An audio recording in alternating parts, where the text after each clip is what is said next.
मैं डॉक्टर अमित कुशवाहा, राजनीति शास्त्र विभाग, लखनऊ विश्वविद्यालय से।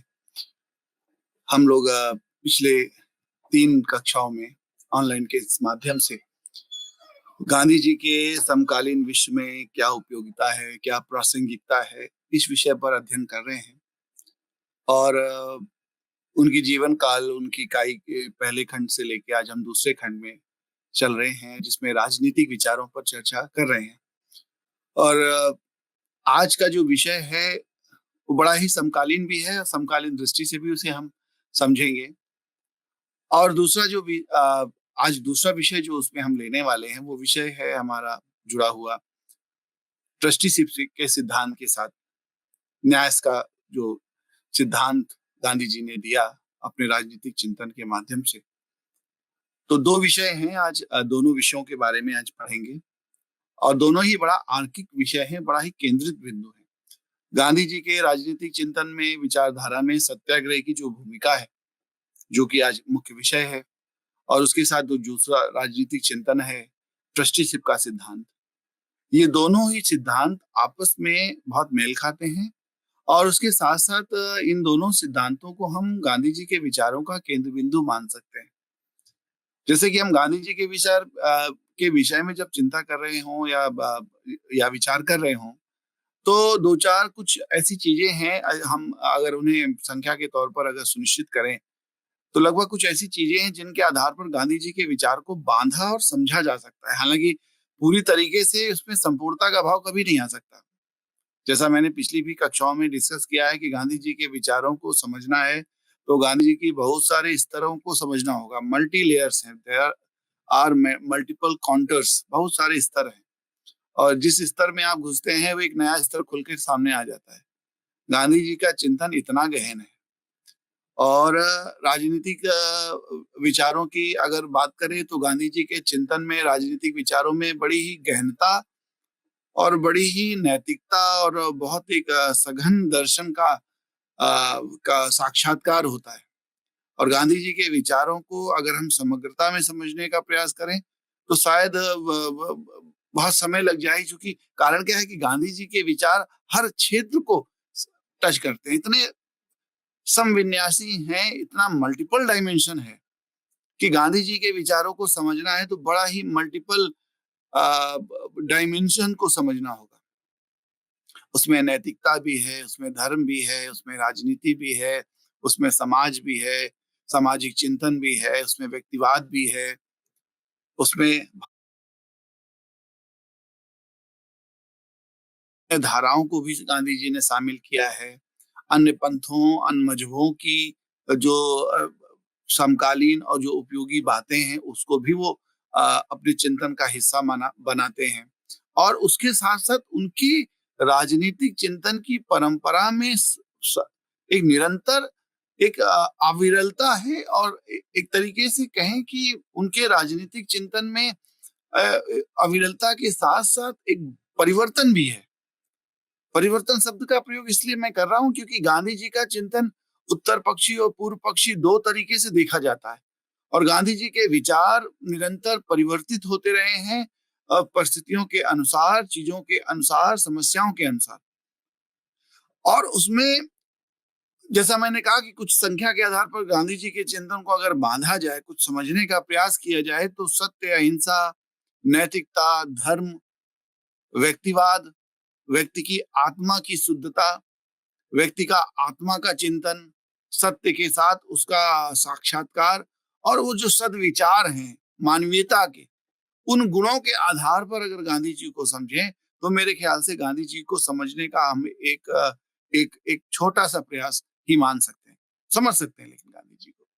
तो गांधी जी के इस विचारों की पूरी चिंतन परंपरा में सत्याग्रह का जो विचार है गांधी जी का, वो बहुत मूलभूत विचार है। सत्याग्रह का विचार का अर्थ है सत्य के साथ किया गया आग्रह, जिसमें 2 विचार आते हैं। एक तो सत्य की बात आती है और दूसरा विचार आता है, वो विचार है हमारा कि हम आग्रह कैसे करें, एक तरीका है। तो इस सत्याग्रह के विचार में 2 चीजें सैद्धांतिक भी हैं और दार्शनिक भी हैं। और आज के संदर्भ में भी सत्याग्रह को समझने का हम प्रयास करने वाले हैं। तो पहले आज हम सैद्धांतिक पक्ष लेंगे उसका, उसके बाद उसके हम व्यवहारिक पक्ष लेंगे, क्योंकि गांधी जी के चिंतन में सिद्धांत और व्यवहारों में, जैसा हमने प्रारंभ में ही कहा, अंतर नहीं है। गांधी जी यही अंतर को खत्म करने में सफल हुए। तो जब हम सैद्धांतिक पक्ष की बात कर रहे हैं गांधी जी के सत्याग्रह के संदर्भ में, और व्यवहारिक पक्ष में भेद नहीं है, वो एक जैसा है। और गांधी जी उसी निरंतरता और उसी समग्रता के साथ अपने विचार को पुष्ट कर रहे हैं, मजबूत कर रहे हैं, और समाज के साथ एक एक प्रत्यक्ष रूप से संवाद कर रहे हैं। उनके विचारों से प्रभावित हो रहे हैं और उन विचारों को ग्रहण करके उनके आंदोलनों आंदोलनों का हिस्सा बन रहे हैं। और किसी वर्ग विशेष के साथ ऐसा नहीं है, बल्कि भारत के हर एक नागरिक के साथ, चाहे वो शहर में रहने वाला पढ़ा लिखा हो, पेशेवर व्यक्ति हो, वकील हो, डॉक्टर हो, इत्यादि इत्यादि, या गांव का किस कृषक हो, मजदूर हो, महिला हो, युवा हो, युवती हो, ये तमाम वर्ग के लोग इस आंदोलन का एक समग्रता से हिस्सा बन रहे हैं। तो हम गांधी जी के विचारों में और व्यवहारिकता में और सिद्धांतों में, विचार की उस पराकाष्ठा के उस समीकरण में हम देखते हैं कि गांधी जी में कोई अंतर भेद नहीं है। और इसीलिए गांधी जी की राजनीतिक जो दर्शन है, राजनीतिक जो विचार हैं, वो आज के समकालीन विश्व में, आज की हमारी वस्तुता जिंदगी में, व्यक्तिगत जिंदगी में बहुत समकालीन प्रासंगिक हैं, उपादेय हैं, जिसे हम कह सकते हैं कि रिलेवेंट है। और गांधी जी ने एक तरीके से आप देखें उसकी सत्याग्रह के विचार में ही गांधी जी ने एक ऐसी समग्रता का अनावरण किया है विचारों में, जो कि जीवन जीने की एक पद्धति को बुनता है। गांधी जी ने कोई भी सिद्धांत है, गांधी जी का जो सिद्धांत हम मानते हैं, जो समझते हैं, उस सिद्धांत में एक एक बात आपको बहुत ही सामान्य सी नजर आएगी। वो बात है, ये है कि गांधी जी ने एक जीवन जीने का तरीका बताया है, जो जिया है खुद से, वही जीवन जीने का तरीका वो समाज और समाज के हर वर्ग से वो बताना चाह रहे हैं। और उसी समाज के समाज में रहने वाले व्यक्ति के जीवन जीने के तरीके से कितने अमूलचूल परिवर्तन हो सकते हैं। स्वातंत्र की लड़ाई, स्वाधीनता की लड़ाई, स्वराज्य की लड़ाई, ब्रिटिश औपनिवेशिक लड़ाई, राज्य की हिंसात्मक प्रवृत्ति से लड़ाई, पूंजीवाद, समाजवाद जैसी विचारधाराओं से लड़ाई, समाज की हिंसा से लड़ाई, समाज में व्याप्त अनैतिकता से लड़ाई, उन तमाम दृष्टिकोणों और तमाम आयामों को अगर हम समग्रता से समझें गांधी जी के विचार के अनुसार, तो हम उसको इस कदर से देख सकते हैं कि गांधी जी के जीवन जीने के उस सिद्धांत से बहुत सारी सहूलियतें, बहुत सारे समाधान हम बहुत सारे आयामों से आयामों पर निकाल सकते हैं। संक्षिप्त में बात कहें कि जीवन जीने के तरीके से गांधी जी ने विश्व की तमाम ऐसी समस्याओं का समाधान निकाल दिया है, जो कि गांधी जी के विचार की अपने आप में एक बहुत खूबसूरत खासियत है, महत्व है, इंपॉर्टेंस है। वो बहुत कोई सैद्धांतिक पक्ष को जोर नहीं दे रहे हैं, जीवन जीने के नजरिए और तरीके में बदलाव वो देखना चाहते हैं। सत्याग्रह की जब लड़ाई, जो सत्याग्रह का जो आंदोलन है, जो ब्रिटिश सरकार के खिलाफ एक जो लड़ाई है, उसको कैसे अहिंसात्मक बनाते हुए, समाज को जागृत करते हुए, समाज को उसका अब एक अभिन्न हिस्सा बनाते हुए, समाज में किस तरीके से पश्चिमी सभ्यता, पश्चिमी भौतिकरण, जो पश्चिमीकरण, पश्चिमी देशों का जो भौतिकरण है, और उसके अलावा समाज में व्याप्त अ, अनैतिकता, समाज में जो कुंठा, तो समाज में वैमनस्यता, और समाज में जो जातिगत और धार्मिक आधार पर भेदभाव है, उसको एक समग्र रूप से गांधी जी ने खत्म करने का, समाप्त करने का प्रयास किया। इसके लिए गांधी जी ने सत्याग्रही के लिए कुछ आवश्यक शर्तें भी बताई हैं। और उसके अलावा गांधी जी ने सत्य का आग्रह है कि हम विषय को समझें, हम उस सत्यता को समझें, और उस पहले हमारा एक सत्याग्रही के होने के नाते हमारा सत्य के प्रति और सत्य का साक्षात्कार होना बहुत आवश्यक है, क्योंकि सत्य जो है वो आधार और प्रेरणा है गांधी जी के चिंतन का। और जब तक सत्य के साथ वो कहते हैं कि हमारा साक्षात्कार नहीं हो जाता, हम सत्य को नहीं जान जाते, तब तक किसी भी तरह के आंदोलन को जारी रखना, किसी भी तरह के आंदोलन को किसी शक्ति, किसी राज्य के प्रति चलाना उतना ही गैर जिम्मेदाराना है जितना कि मेरे ख्याल से बिना अंधेरे में तीर चलाना। इसलिए गांधी जी का ये विचार है कि सत्य को पहले समझना चाहिए। सत्य और साहस के साथ एक नैतिक संघर्ष की लड़ाई को गांधी जी ने सत्याग्रह में एक बलपूर्वक स्वीकार किया है। गांधी जी ने सत्याग्रह को एक नैतिक लड़ाई माना है। नैतिक लड़ाई इस आधार पर है कि वो धर्म से अलग नहीं है, विमुख नहीं है, वो अहिंसात्मक है। वो व्यक्ति की आत्मा और व्यक्ति के साहस और व्यक्ति की नैतिकता के साथ जुड़ी हुई है। जहां व्यक्ति सत्य और असत्य के बीच में, धर्म और अधर्म के बीच में, नैतिकता और अनैतिकता के बीच में अंतर करता है, भेद करता है, जब वो उस सत्य को जान जाता है, तभी वो आंदोलन में सम्मिलित होकर अपनी स्वाधीनता और अपने स्वराज्य की लड़ाई को लड़ता है। और ये सारी प्रक्रिया बिल्कुल हिंसात्मक नहीं होगी। ये पूरी प्रक्रिया जो है वो पूरी तरीके से अहिंसा से प्रभावित होगी, जिसमें हिंसा का कोई स्थान नहीं है। इसलिए गांधी जी ने सत्य को जितना महत्व दिया है, उतना उतना ही महत्व अहिंसा को दिया है। अहिंसा इसलिए आवश्यक है क्योंकि अहिंसा इसलिए आवश्यक है क्योंकि वो मानते हैं कि अहिंसा से मानव के गुणों का विकास होता है। क्योंकि अहिंसा एक्चुअली आत्मा का वो प्रतिदर्श है। वो अहिंसा आत्मा का वो स्वरूप है जिससे व्यक्ति का प्रकटीकरण होता है। हिंसा होना अमानवीयता है। गांधी जी ने इसे बारंबार कहा है। हिंसा करना, हिंसात्मक चिंतन करना, हिंसा अपने वचनों के माध्यम से करना या कृत्यों के माध्यम से करना, ये सब कुछ जहां पे भी हिंसा सम्मिलित है वो अमानवीय है। मानवीयता के धर्म में या मानवीयता के दर्शन में, मानवीयता के संदर्भ में हिंसा कहीं से भी मानवीयता के इर्द गिर्द नहीं होती है, क्योंकि हिंसा एक ऐसे हिंसात्मक समाज को जन्म देती है जो अमानवीय है। इसलिए मानवीयता जहां होगी वहां अहिंसा ही होगी। और ये हमारा धर्म, हमारी चिंतन परंपरा, हमारा सनातन परंपरा, ये सारी जो हमारी परंपराएं हैं, संस्कृतियां हैं, वो सारी संस्कृतियां हमें अहिंसात्मक बनाने का प्रयास करती हैं। विश्व के तमाम पंथ, धर्म, मजहब सब अहिंसा की तरफ प्रेरित होने का, मानवता को उसकी ओर ले जाने का प्रयास करते हैं। मानवीयता के साथ अहिंसा जुड़ी है। हिंसा का कोई पर्याय वहां इर्द गिर्द नहीं है।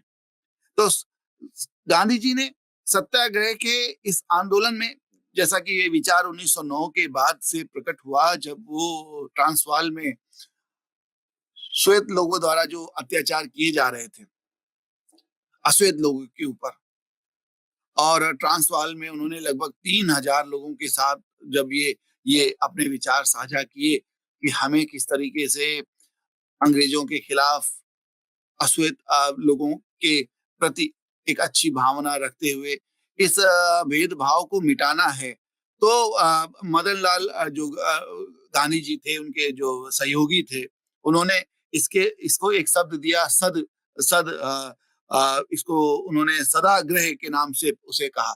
ये सदाग्रह है। सद के साथ हम एक आग्रह कर रहे हैं, एक ऐसी शक्ति के समक्ष सत्य को जानते हुए, हम उसके भावों को समझते हुए, उसके दर्शन को समझते हुए, हम सामने समक्ष जो सरकार है, जो शक्ति है, उससे आग्रह कर रहे हैं। और वो आग्रह इसलिए कर रहे हैं क्योंकि हमें पता है कि सत्य क्या है। हमें पता है कि सही मायने में सत्य क्या है। इसलिए हम उस सत्य के प्रति जाकर आग्रह उस शक्ति से कर रहे हैं जिस शक्ति ने उस सत्य को छुपाने, झुठलाने का प्रयास किया है। साहसी बनकर उनके अत्याचारों को सहते हुए उसका प्रतिकार करना है। और एक समय ऐसा आएगा, एक ऐसा बिंदु आएगा जब उनका प्रतिकार बढ़ता जाएगा। लेकिन आपको अपने सत्य के साथ अडिग रहना है।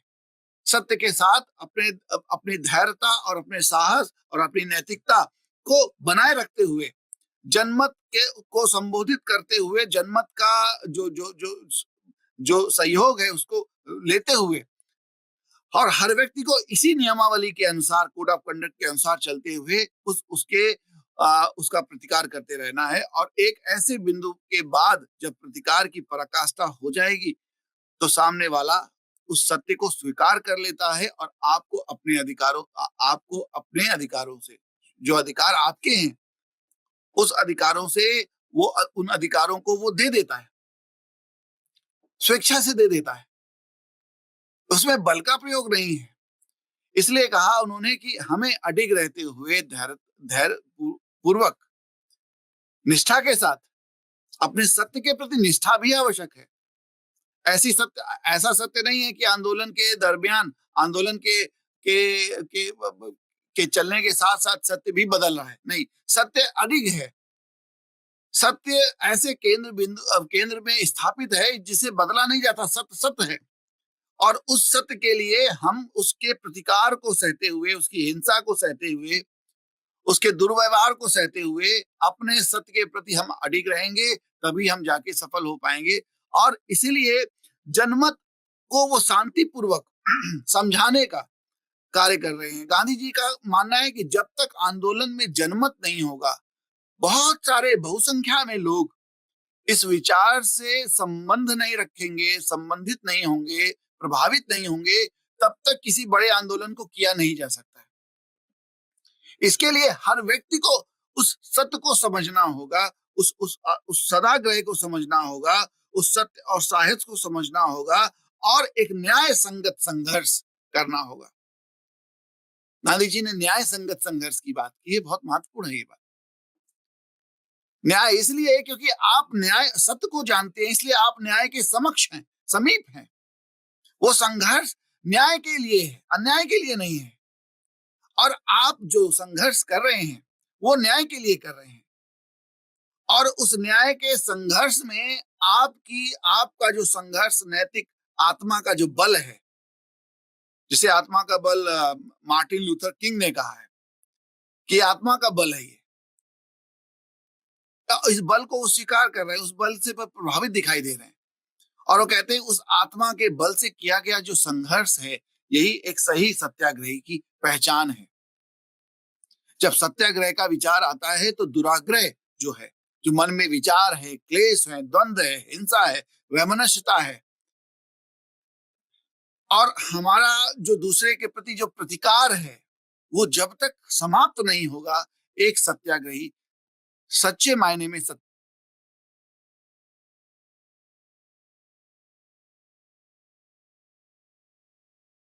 दुराग्रहों से दूर रहना है। और दूर रहते हुए इन दुराग्रहों से अपने सत्य के साथ साक्षात्कार करते हुए अपने नैतिक संघर्ष की, न्याय संगत संघर्ष की लड़ाई को आगे जारी रखते हुए हमें निश्चित तौर पर सफलता मिलेगी, ऐसा गांधी जी का मानना है। गांधी जी का विश्वास आंदोलनों में बहुत पूर्णता की ओर है। तात्पर्य तात्पर्य इसका इस तरीके से है कि गांधी जी का मानना है, गांधी जी बहुत आशावान है।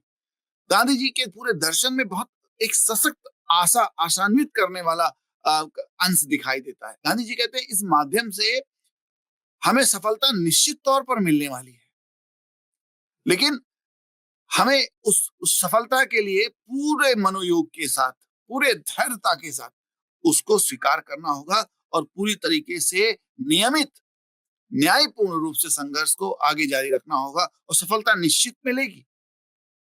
इसमें कोई दो राय नहीं है, इसमें कोई संशय नहीं है, उसमें कोई दो बात नहीं है कि हमें सफलता मिलेगी कि नहीं मिलेगी। गांधी जी कहते नहीं, आपने प्रयास ठीक ढंग से किया है तो सफलता निश्चित तौर पर मिलेगी, लेकिन मन में किसी भी तरह का प्रतिकार, किसी भी तरह का दुराग्रह मन में अगर आएगा तो हम अपने लक्ष्य से दूर हो जाते हैं। अब आप एक चीज समझिए, गांधी जी का मूल विचार, फिर से उसको हम थोड़ा देर के लिए अगर लिंक करें कि साध्य और साधन में पवित्रता है जैसे विचारों को सत्याग्रह के साथ गांधी जी का समन्वय दिखाई दे रहा है। एक उदाहरण के तौर पर हम उसे देख सकते हैं, उसे एक दार्शनिक एक दर्शन के तौर पर देख सकते हैं कि साध्य सुनिश्चित तभी होगा जब साधन सुनिश्चित होगा।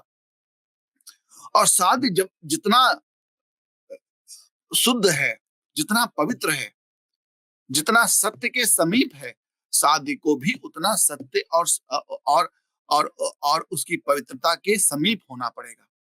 जब दोनों चीजें शुद्ध होंगी, प्योर होंगी, दो राय नहीं होगी, तो निश्चित तौर पर वो साधन उस साध्य तक आपको ले जाएगा। इस बात से स्पष्ट होता है कि गांधी जी कितने आशावान थे अपने इन प्रयोगों के साथ। वो मानते थे कि ये प्रयोग निश्चित तौर पर, ये जो सत्य है, सदाग्रह है, ये सत्याग्रह है, और ये जो सिद्धांत जो नैतिकता के समीप है, निश्चित तौर पर हमें सफलता देगा। निश्चित तौर पर हमारे जो उद्देश्य हैं, जो उद्देश्य हमने निश्चित किए हैं, वहां तक वो हमें ले जाएगा। इससे हमें ये पता चलता है, ये मालूम होता है कि गांधी जी अपने किए हुए कृत्यों से कितने आशान्वित हैं। वो ऐसी आशा हर भारतीय में जगाना चाहते हैं, हर सत्याग्रही में जगाना चाहते हैं कि समाज में आशा, धैर्यता और उसके साथ साथ जो जो जो नैतिकता का भाव है, वो बल बलवान हो। वो निश्चित तौर पर एक समाज में बड़े क्रांतिकारी परिवर्तन की तरफ ले जाएगा।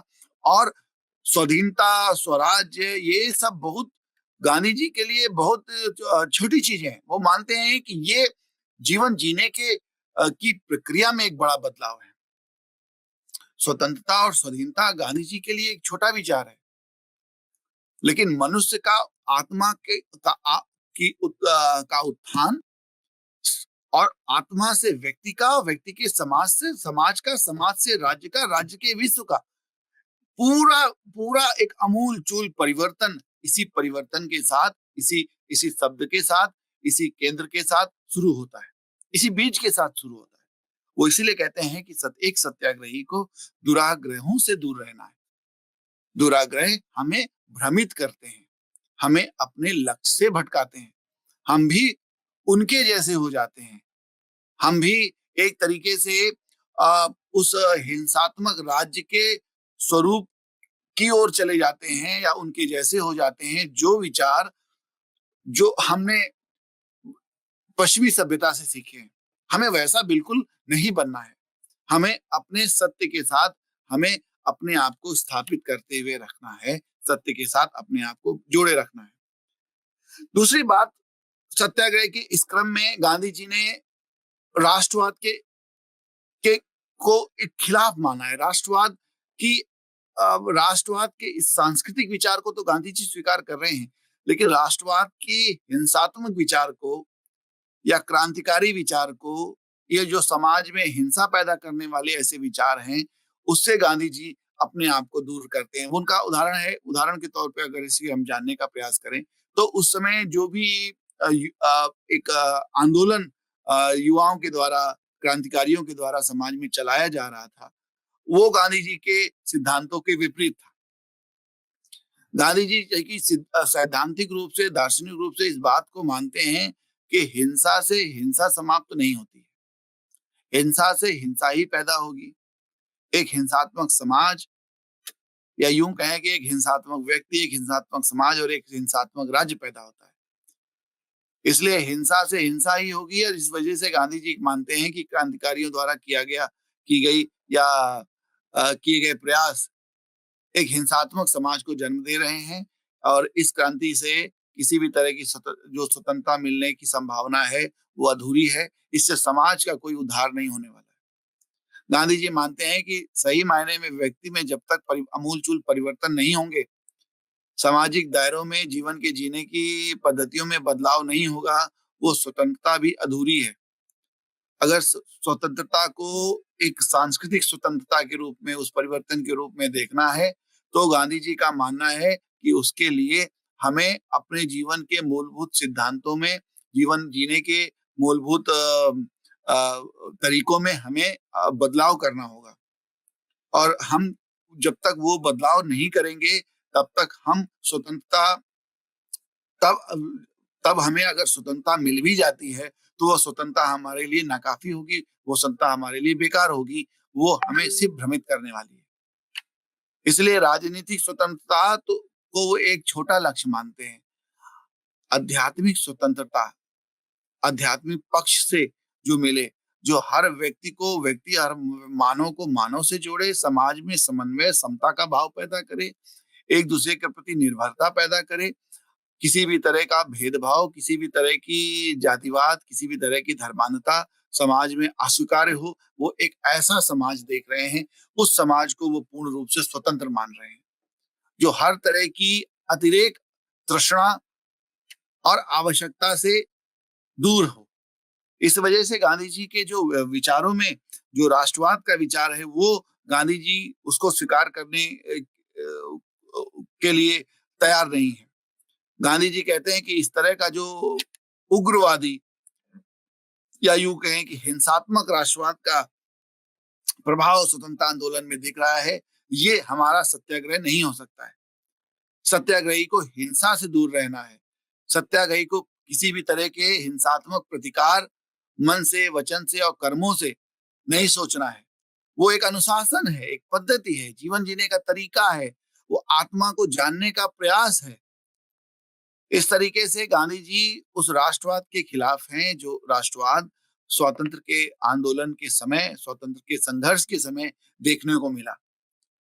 युवकों के द्वारा जो किए गए क्रांतिकारी बदलाव और क्रांतियों हिंसात्मक जो प्रयास थे, गांधी जी उसके खिलाफ हैं। वो उसको समर्थन नहीं करते। वो किसी भी तरह का समर्थन उन्हें प्रदान करने का साहस नहीं दिखाते।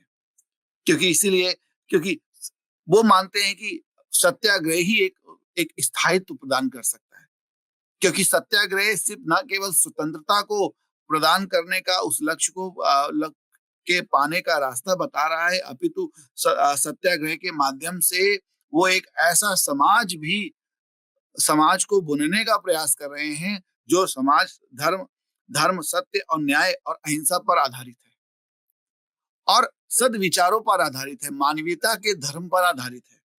इसलिए वो एक ऐसे सत्याग्रही के माध्यम से एक अच्छे समाज को भी बनाना चाहते हैं, बुनना चाहते हैं, जो स्वतंत्रता के पूरे लाभ को ले सकेगा। इसलिए गांधी जी का सिर्फ राजनीतिक स्वतंत्रता पाना हिंसात्मक राष्ट्रवाद के माध्यम से वो स्वीकार्य नहीं है। वो समाज में भी परिवर्तन देखना चाहते हैं। इसलिए सत्याग्रही के लिए उन्होंने आचार संहिता तक तय कर दी कि एक सत्याग्रही को कैसा होना चाहिए, उसके जीवन जीने का तरीका कैसा होना चाहिए, उसके सोचने का तरीका कैसा होना चाहिए, उसका समाज के प्रति, समाज में जो हिंसा करने वाले लोग हैं, जो शक्तियां, जो सरकारें, जो राज्य उनके खिलाफ हिंसा कर रहे हैं, उनके खिलाफ भेदभाव कर रहे हैं, उनके प्रति कैसा व्यवहार होना चाहिए और उसके साथ साथ उनके समाज में रहते हुए वो अपनी सद्भावना को मानवीयता के गुणों को धारण करते हुए अपने लक्ष्य की तरफ कैसे बढ़ें, वो सत्याग्रही के लिए आवश्यक है। इसलिए वो एक पूरी आचार संहिता, कोड ऑफ कंडक्ट निर्धारित कर रहे हैं। इसलिए गांधी जी ने जब देखा, जब बड़े-बड़े आंदोलन हुए, गांधी जी के आंदोलनों की अगर तुलना में करें तो चंपारण, खेड़ा, अहमदाबाद, बारदोली, उसके बाद अपना असहयोग आंदोलन, अ, स और उसके बाद भारत छोड़ो आंदोलन, ऐसे तमाम आंदोलनों में गांधी जी ने नमक सत्याग्रह 1930 और इन तमाम आंदोलनों में गांधी जी ने अपने सत्याग्रह के नए-नए प्रयोगों को सम्मिलित किया है। और न केवल एक वर्ग विशेष बल्कि भारत के हर वर्ग को, जैसा मैंने प्रारंभ में कहा, हर वर्ग को सम्मिलित करने का, उस आंदोलन के साथ जुड़ने का प्रयास किया है। इसलिए वो समाज को बनाने और बुनने का भी एक तरीके से प्रयास कर रहे हैं। वो ऐसा समाज जो एक दूसरे पर परस्पर निर्भर हो, एक दूसरे पे परस्पर विश्वास करने वाला समाज हो। जो समाज भेदभाव को मिटाकर एक समतावान या समता मूलक समाज स्थापित करे, ऐसा समाज वो बनाने का प्रयास कर रहे हैं, बुनने का प्रयास कर रहे हैं। तो गांधी जी ने व्यक्तिगत सत्याग्रह को भी बहुत महत्व दिया है। गांधी जी कहते हैं जरूरी नहीं है कि एक साथ बड़ा सत्याग्रह हो। हर व्यक्ति अपने स्तर पे भी व्यक्तिगत सत्याग्रह कर सकता है। इसके लिए उन्होंने विनोबा भावे को चुना और विनोबा भावे ने कि भूमिदान का जो बहुत बड़ा आंदोलन पूरे विश्व में, पूरे भारत में चलाया, ये अपने आप में एक बहुत बड़ा विषय है चर्चा करने के लिए कि किस तरीके से व्यक्तिगत सत्याग्रह को हर व्यक्ति हर जगह जहां पर वो है वो व्यक्तिगत सत्याग्रह कर सकता है। उसके लिए किसी आंदोलन में, बड़े आंदोलन का हिस्सा बनना जरूरी नहीं है। अगर हर व्यक्ति अपने जीने के तरीकों में बदलाव करते हुए, सरकार के प्रतिकार को स्वीकार करते हुए एक एक तरीके से एक सक्रिय आंदोलन का हिस्सा बनते हुए, उसे निष्क्रिय नहीं होना है। हर व्यक्ति को अपने आप में एक सत्याग्रही की तरह व्यवहार करते हुए उस सत्ता, उस शोषित, शोषण करने वाली सत्ता का विरोध करना है, जो कि अमानवीय है गांधी जी के लिए। व्यक्तिगत सत्याग्रह को गांधी जी बहुत महत्व देते हैं। व्यक्तिगत सत्याग्रह में गांधी जी ने इस बात पे विश्वास दिखाया है कि हर व्यक्ति में वो गुण मौजूद है कि वो हर व्यक्ति एक बड़े प्रतिकार का हिस्सा बन सकता है। और इन अगर तमाम गुणों को वो सिंचित कर ले, इन तमाम गुणों को स्वीकार कर ले, तो हर व्यक्ति एक बड़ा सत्याग्रही हो सकता है। और हर व्यक्ति अगर खड़ा हो जाएगा सत्याग्रही होके, तो निश्चित तौर पर समाज का स्थायित्व और समाज को उसके निर्धारित लक्ष्य हैं उस तक पहुंचने में कोई भी शक्ति, कोई भी बाधा नहीं पहुंचा सकती। इसके लिए निश्चित है हर व्यक्ति को सत्याग्रही होना चाहिए। आज वर्तमान में अगर उसकी हम प्रासंगिकता की बात करें सत्याग्रह की, तो हम देखते हैं कि अमेरिका में मार्टिन लूथर किंग ने एक बहुत सुंदर जो वक्तव्य दिया, that I have a dream. उसमें सत्याग्रह के प्रयोगों को, गांधी जी के द्वारा किए गए प्रयोगों को मार्टिन लूथर किंग ने स्वीकार किया और उसके साथ ही उन्होंने आई हैव ए ड्रीम नाम का जो अश्वेत एक आंदोलन था उसको एक बड़ा स्वरूप दिया। उसने कहा कि ये एक आत्मिक बल प्रदान करता है सिद्धांत। अब आप देखिए कि कितना बड़ा महत्व, कितने बड़े महत्व की बात मार्टिन लूथर किंग ने किया है। उसी प्रकार साउथ अफ्रीका में नेशनल मंडेला ने भी अश्वेत के खिलाफ किए गए शोषण के विरोध में जो आंदोलन किए, एक सतत निरंतर आंदोलन किए, वो भी गांधी जी से पूरी तरीके से प्रेरित दिखाई देते हैं। और आज के समकालीन राजनीति में, समकालीन विश्व में देखें अगर, जिस तरीके से एक बड़ा भौतिकवाद और एक बड़ा बाजारीकरण का माहौल, मशीनीकरण का माहौल व्याप्त है, इस नव उदारवादी अर्थव्यवस्था में, एक नव पूंजीवाद के प्रभाव में राज्यों का स्वरूप बढ़ता जा रहा है। राज्य बहुत रिग्रेसिव होते जा रहे हैं, बहुत बल का प्रयोग कर रहे हैं, बहुत हिंसा का प्रयोग कर रहे हैं। हर राष्ट्र अपने हितों को पाने के लिए किसी भी हिंसा के किसी भी स्तर तक जाने के लिए तैयार है। चारों तरफ एक आतंक का माहौल, जो धर्म के उन्मादी लोग हैं वो फैलाने का कार्य कर रहे हैं। हर तरफ चाहे वो ईसाइयत से जुड़ा हुआ हिंसा हो, चाहे वो इस्लाम से जुड़ी हुई हिंसा हो, इस तरीके से समाज में धर्म के नाम पर एक बहुत बड़ा आतंकवाद खड़ा करने का, उन लोगों को आतंकित करने का प्रयास किया जा रहा है। और ये तमाम इस तरीके के दुराग्रहों से समाज का पतन हो रहा है।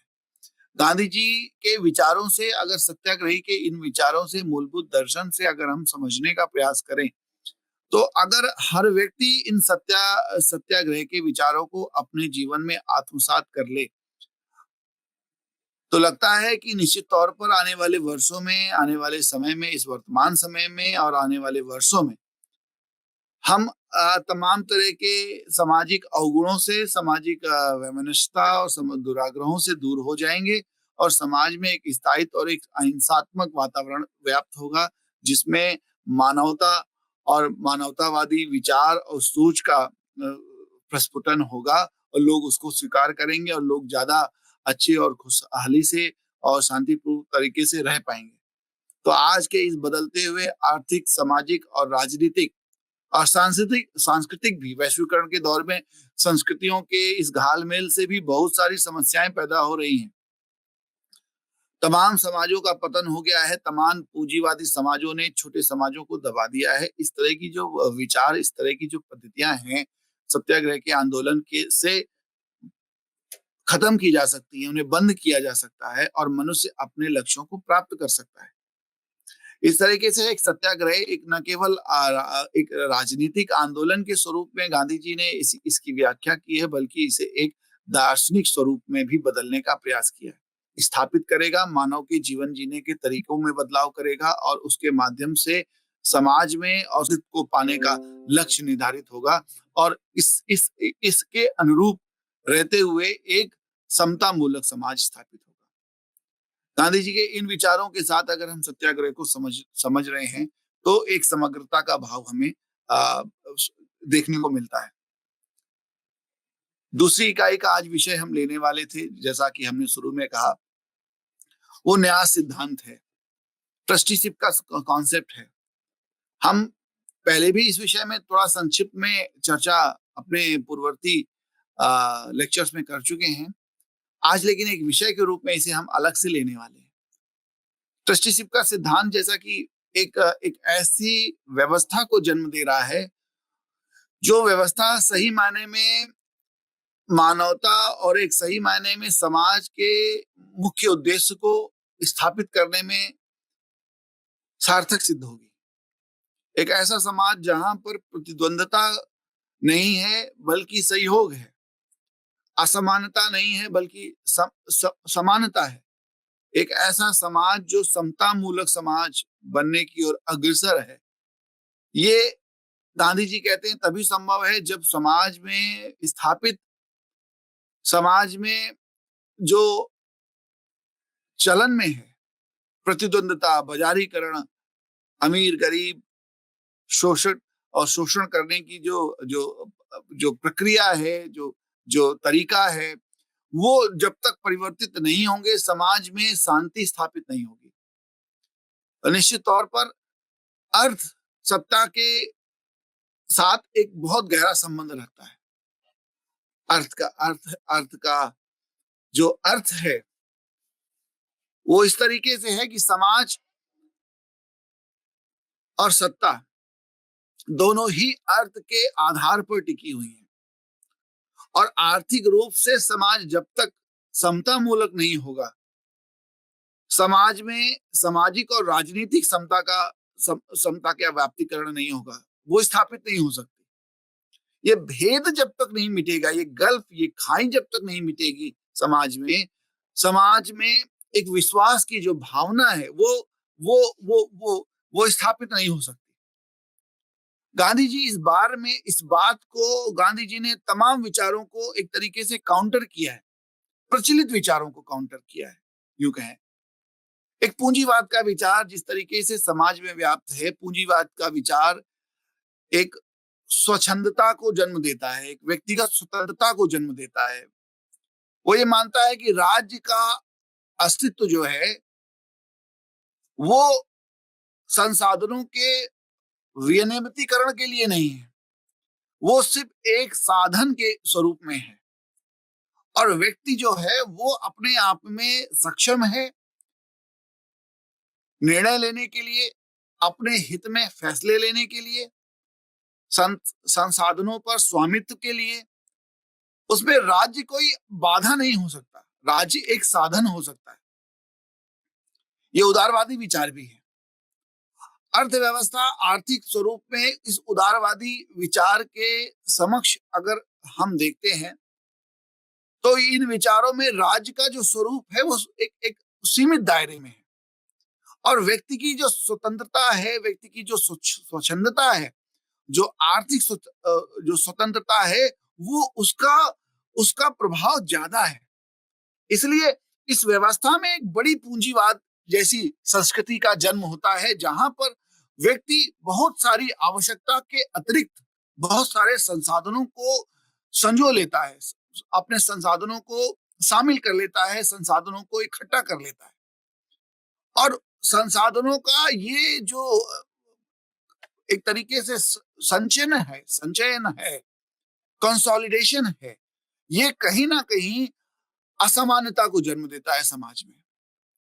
और वही असमानता समाज में अन्य तरह के दुराग्रहों को जन्म देती है, और जिसकी वजह से समानता असमानता के भाव के इस तरीके से आर्थिक भाव के असमानता के पैदा होने से समाज में तमाम तरह के भेद शुरू हो जाते हैं। समाज में व्यक्ति अपने हितों के विषय में ज्यादा सजग हो जाता है, वो सामाजिक चिंतन नहीं करता है। व्यक्ति धीरे धीरे इस क्रम में एकाकी जीवन की तरफ बढ़ जाता है और समाज खंडित होने लगता है।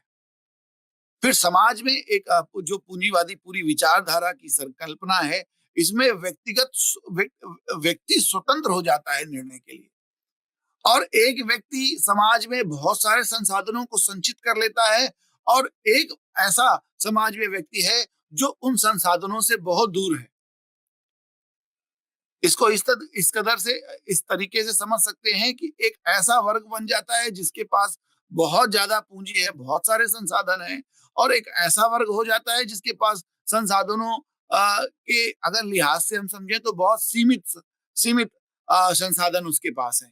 तो एक बहुत बड़ा भेद और एक समाज में एक बहुत बड़ा अंतर स्थापित हो जाता है, और वो आगे चलकर अंतर एक बड़े आंदोलन को जन्म देता है, एक बड़े हिंसा को जन्म देता है, और उस आंदोलन और हिंसा के माध्यम से समाज हमारा खंडित होता है, और समाज हमारे पतन की तरफ जाता है। और वो गांधी जी इस बात को इस तरीके से समझाने का प्रयास कर रहे हैं कि पूंजीवादी जो समाज हैं, जो पश्चिमी समाज हैं, उनके अगर इतिहास के कालखंड को उठाकर देखा जाए तो हर कालखंड में पश्चिमी सभ्यता, उसका जो भौतिकरण हुआ, बाजारीकरण हुआ, पूंजीकरण हुआ, वो सारा का सारा कहीं ना कहीं हिंसा में जाकर समाप्त होता है।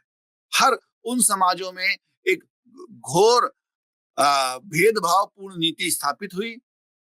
समाज में एक बहुत बड़े वर्ग को दबाया गया, समाज में एक बहुत बड़े वर्ग को शोषित किया गया, उनके अधिकारों को छीना गया, उन्हें अपने बराबरी के अधिकार नहीं दिए गए, और वो एक ऐसे असमानता को जन्म देता है जो कि समाज में स्वीकार्य नहीं है। तो गांधी जी ने उस पूंजीवादी विचारधारा का विरोध किया। उन्होंने कहा ये समाज के लिए स्वीकार्य नहीं है। दूसरी तरफ गांधी जी ने जो दूसरी प्रचलित विचारधाराएं, दोनों प्रचलित विचारधाराएं, एक समाजवाद, एक पूंजीवाद और एक समाजवाद। अब वो गांधी जी समाजवादी विचारधारा की तरफ ध्यान आकर्षण कर रहे हैं।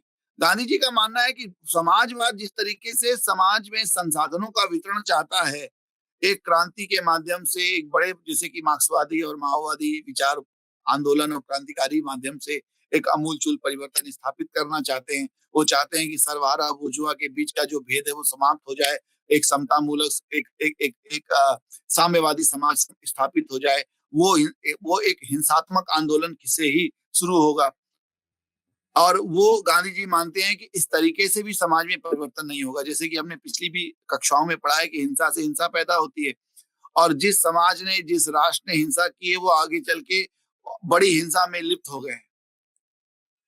और इस तरीके से गांधी जी मानते हैं कि जो भी वामपंथी कम्युनिस्ट सरकारें रही हैं, जो भी आंदोलन हुए हैं, उन तमाम, चाहे वो रूस की लेनिन की क्रांति हो, चाहे माओ की क्रांति हो, चाहे वियतनाम की बात हो, चाहे क्यूबा की बात हो, चाहे उत्तर कोरिया की बात हो, तमाम तरह के वामपंथी इस कम्युनिस्ट विचारधारा के इन देशों में हिंसा एक उनका परिचायक रही है।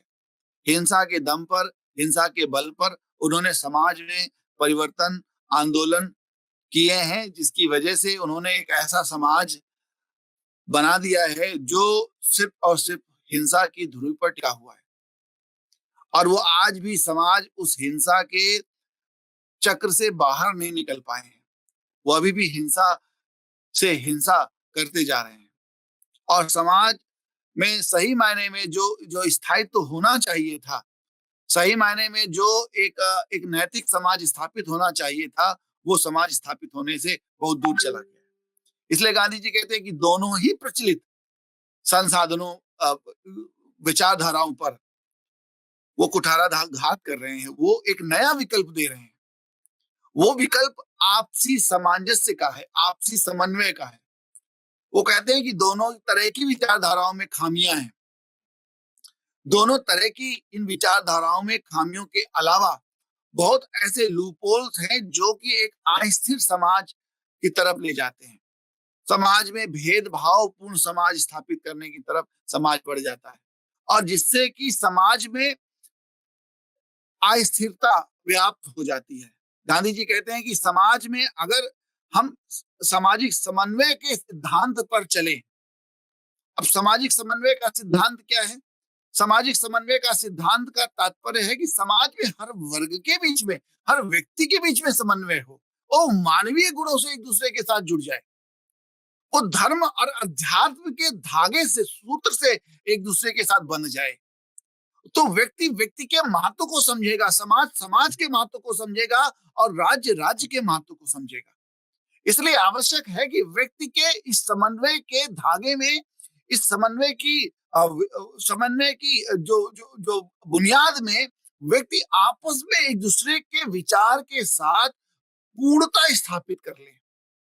और जब तक पूर्णता स्थापित नहीं होगी, सामंजस्य स्थापित नहीं होगा। और सामंजस्य तभी स्थापित होता है जब दो सम स्थिति में एक कोई व्यक्ति एक दूसरे के साथ जुड़ता है। सम स्थिति में, असमान स्थिति में सामंजस्य स्थापित नहीं हो सकता। सामंजस्य हमेशा समान स्थितियों में ही स्थापित हो सकता है। गांधी जी मानते हैं कि जब तक समान स्थितियां समाज में पैदा नहीं होंगी, तब तक समाज में सामंजस्य स्थापित नहीं होगा। जब तक आर्थिक भेदभाव, धर्म का भेदभाव, धर्म का भेदभाव समाज में अमानवीय बनाता रहेगा, समाज को अपने लक्ष्यों से दूर करता रहेगा, तब तक समाज में कोई भी सामंजस्य स्थापित नहीं हो सकता। सामंजस्य स्थापित करना है तो सामंजस्य की समता मूलक परिस्थितियां समाज में पैदा करनी होंगी। वो पैदा कैसे होंगी कि समाज में जब हम एक समता मूलक समाज बनाते हैं, तो प्रचलित वादों से हमें दूर हटते हुए, प्रचलित वादों का अर्थ है पूंजीवाद और समाजवाद की विचारधारा से दूर हटते हुए, हमें आर्थिक विकास के क्रम में आपसी संबंधों और विश्वास पे टिके रहना है, खड़े रहना है। और जब जब हम आर्थिक विकास के दम पर खड़े होते हैं, आर्थिक विकास जरूरी है, गांधी जी इस बात को जोर दे रहे हैं। समाज में परिवर्तन करने के लिए, समाज की प्रगति के लिए आर्थिक विकास जरूरी है। इसलिए वो ग्रामोदय की बात करते हैं, सर्वोदय की बात करते हैं, ग्राम में आत्मनिर्भरता, स्वावलंबन की बात कर रहे हैं, स्वदेशी की बात कर रहे हैं।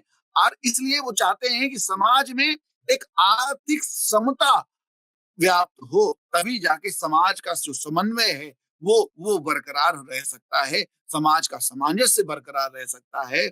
इस वजह से गांधी जी आर्थिक विकास को एक बहुत बड़ा परिचायक मानते हैं, क्योंकि आर्थिक विकास से एक प्रगतिशील समाज स्थापित होता है। समाज में संसाधनों का वितरण सुनिश्चित होता है। अतिरिक्त वित्त जो समाज में, वो कहते हैं कि आवश्यकता से के अनुरूप हमें उपभोग में चीजें लानी चाहिए। ये संसाधन, ये प्रकृति ने हमें दिए हैं, और इन संसाधनों पर ईश्वर का अधिकार है। और हम अगर उस ईश्वर के प्रति आस्था रखते हैं, सद्भावना रखते हैं, उस ईश्वर के प्रति हमारी पूर्ण निष्ठा है, तो हम उन के बनाए हुए संसाधनों पर स्वामित्व, निजी स्वामित्व कैसे स्थापित कर सकते हैं? गांधी जी इस बात को अध्यात्म के साथ जोड़कर देख रहे हैं कि ईश्वर की बनाई हुई चीजों पर कैसे हम स्वामित्व स्थापित कर सकते हैं। वो तो सबके साथ साझा करने की चीज है, वो निजी स्वामित्व के खिलाफ हैं। वो कहते हैं किसी भी तरह का निजी स्वामित्व नहीं होना चाहिए समाज में। निजी स्वामित्व समाज में असमानता पैदा कर रहा है, निजी स्वामित्व समाज में भेद पैदा कर रहा है, निजी समाज में वैमनस्यता पैदा कर रहा है। इसलिए निजी स्वामित्व कैसे हो सकता है स्थापित, जब समाज में संसाधन ईश्वर ने प्रदान किए हैं, प्रकृति ने प्रदान किए हैं। वो संसाधनों को दो स्वरूप में देखते हैं, एक प्रकृति जन्य संसाधन, और एक मनुष्य की आवश्यकता के अनुरूप, उपयोग के अनुरूप जन्य संसाधन। उन दोनों तरह के संसाधनों पर मनुष्य कैसे स्वामित्व स्थापित कर सकता है, जब मनुष्य को आवश्यकता को डिफाइन करना है। गांधी जी इस बात को बहुत जोर दे रहे हैं कि हर व्यक्ति को अपनी आवश्यकताओं को परिभाषित करना चाहिए, सुनिश्चित करना चाहिए। हर समाज हर व्यक्ति को समाज की आवश्यकताओं को निर्धारित करना चाहिए। सिर्फ समाज का दायरा क्या है?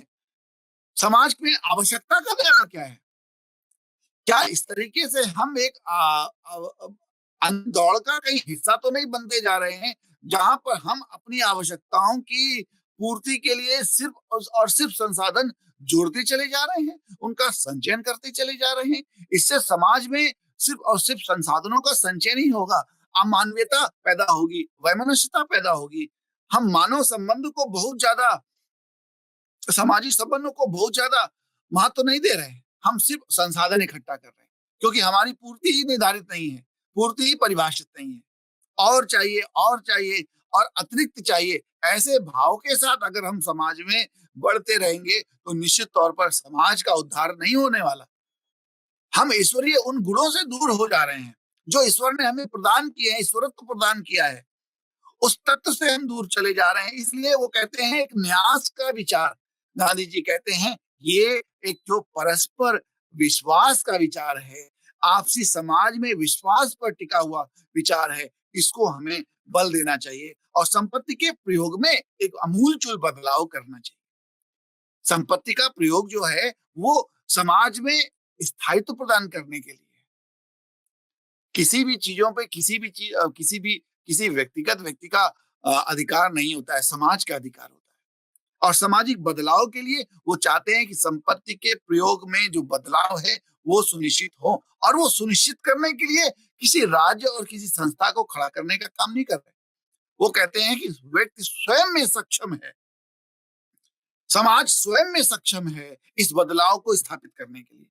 उसके लिए कोई इकाई बनाने की आवश्यकता नहीं है, इसके लिए कोई कोई पुलिसिया तंत्र बनाने की आवश्यकता नहीं है, कोई राज्य के ऐसे नियम बनाने की आवश्यकता नहीं है। राज्य में स्वाभाविक तौर पर, समाज में स्वाभाविक तौर पर ये गुण व्याप्त होने चाहिए। जब हम उस दर्शन, उस ईश्वरत्व को, उस सत्य को, उस आत्मा के बल को जब जान लेंगे तो निश्चित तौर पर समाज में भेदभाव के लिए हमारे लिए कोई जगह नहीं होगी, और समाज में कोई राज्य हमें नहीं बताएगा कि हमें किस तरीके से आर्थिक संचयन करना है। ये स्वयं से लगेगा कि ये मेरा नहीं है, ये हम सबके लिए। ये जब हम सबके लिए वाला भाव समाज में आएगा तो समाज में समता स्थापित होगी। इसलिए आर्थिक बदलाव के लिए कोई राजनीतिक तंत्र स्थापित नहीं करना चाह रहे हैं, कोई इकाई, कोई प्रशासनिक तंत्र नहीं बनाना चाह रहे। वो कहते हैं कि समाज स्वयं से इस लक्ष्य को पाएगा, और वो लक्ष्य को, उसके सिद्धांत के लिए, उस समता मूलक समाज की भारतीय स्थिति के लिए अगर समझें तो वो इस विचार को देखिए, इस विचार को गांधी जी कहते हैं कोई ये नया विचार नहीं है। गांधी जी का मानना है कि ये विचार जो जो हमारे समाज में व्याप्त है वो हमारे स्वार्थ से हमें बांधता है। जब समाज की बात आती है तो हमें अपने स्वार्थ को त्यागना चाहिए।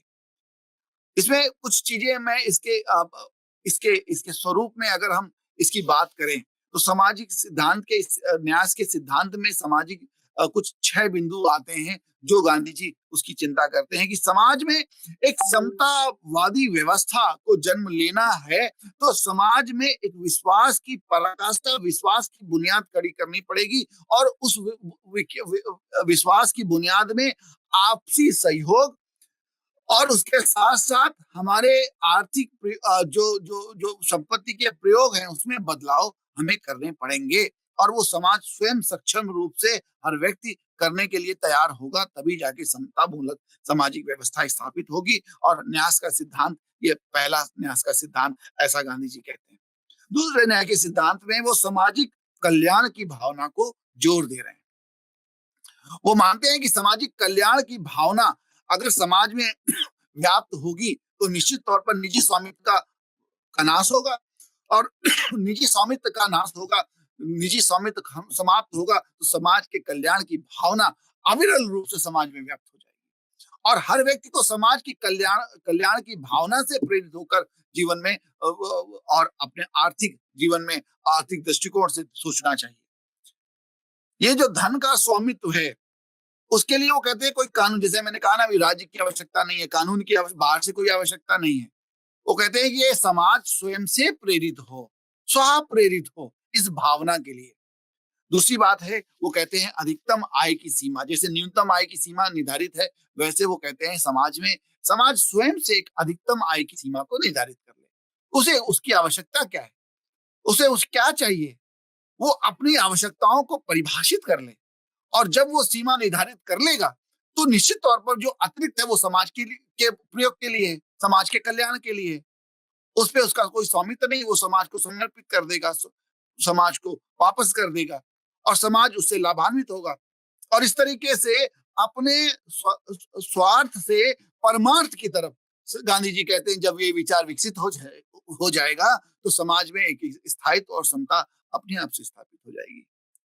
उत्पादन के निर्धारण और व्यक्तिगत तृष्णा न होकर सामाजिक आवश्यकता के अनुरूप उस आधार पर समाज को खुद को निर्धारित करना होगा, परिभाषित करना होगा, तब जाके समाज में एक न्यास का सिद्धांत विकसित हो सकता है। इस तरीके से गांधी जी ने 6 सिद्धांतों के माध्यम से हमें न्यास की पूरी परंपरा, न्यास की पूरी व्यवस्था को समझाने का प्रयास किया। और गांधी जी इस बात को कह रहे हैं कि ये बात कोई हमारी बात नहीं है, ये तो हमारी हिंदू सनातन परंपरा का विचार है। ईसोपनिषद में गांधी जी ने इस विचार को कहा है कि पहले श्लोक में कहा है कि सब कुछ ईश्वर को समर्पित है। सब कुछ है तेरा क्या लागे मेरा का विचार जो है, ये सब कुछ ईश्वर का है, ईश्वर के द्वारा प्रदत्त है। हर चीज को ईश्वर के प्रसाद के रूप में हमें ग्रहण करनी चाहिए। हमारा ऐसा अधिकार है, ऐसे भाव के साथ हमें हमें ये चीजों का स्वामित्व नहीं पाना है। ये सब ईश्वर का है, सब ईश्वर का दिया है और ईश्वर ही सब में सबको समान तौर पर देता है। ऐसे हमें विचार के साथ जीना चाहिए। हम भी जिए और सब जिए, ऐसे विचार के साथ हम अपने जीवन के जीने के तरीकों में आमूलचूल परिवर्तन करेंगे।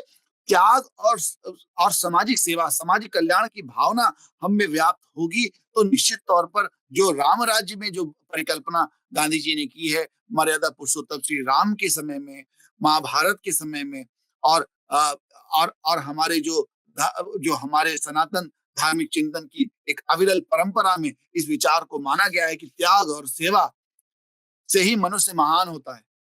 मनुष्य स्वामित्व और अपनेपन के बोध, स्वार्थ के बोध से महान नहीं होता है। इसलिए उन्होंने कहा कि एक जो ये परंपरा है, राज्य में जो एक ऐसी परंपरा को विकसित करना, ये व्यक्तिगत आधार से शुरू होके सामाजिक आधार का स्वरूप ग्रहण करेगी और समाज में एक बड़ा परिवर्तन स्थापित करने का प्रयास करेगी। और इस परिवर्तन से समाज में एक समता का भाव पैदा होगा, एक शांति का भाव पैदा होगा, आवश्यकताएं सुनिश्चित होंगी, लोगों की जरूरतें सुनिश्चित होंगी, लोग दूसरे की संपत्ति पर, लोगों के दूसरे की संपत्ति पर अधिकार, अपना स्वामित्व नहीं दिखाएंगे। सबके कल्याण की भारत के चिंतन में सर्वे भवन्तु सुखिनः सर्वे सन्तु निरामया सर्वे भद्राणि पश्यन्तु मां कश्चित् दुख भाग भवेत् के विचार का संबोधन है। सबके कल्याण के लिए चिंता करना, सभी स्वस्थ हो, सभी विकास करें, सभी प्रगति करें और हर मनुष्य की मनुष्यता का विकास हो। ऐसे विचार के साथ, ऐसे त्यागपूर्ण विचार के साथ जब मनुष्य आगे बढ़ेगा तो समाज में समता भी स्थापित होगी, समाज में शांति भी स्थापित होगी। आर्थिक जो भेद हैं वो समाज में बिल्कुल समाप्त हो जाएंगे। और ये जो परंपरा है ये सनातन परंपरा है। गांधी जी ने उसी परंपराओं का रेफरेंस संदर्भ दे के समाज को समझाने का प्रयास किया है कि ये आर्थिक होड़ में नहीं पड़ना है। ये पश्चिमी संस्कृति से आई है। ये भौतिकवाद जो है, जो कि सब कुछ मेरा है, ये जो विचार है ये भौतिक विचार है, ये पश्चिमी सभ्यता से आया हुआ विचार है। और इसलिए जरूरी है कि हमें अपने विचारों में इस तरीके से आमूलचूल परिवर्तन करना चाहिए।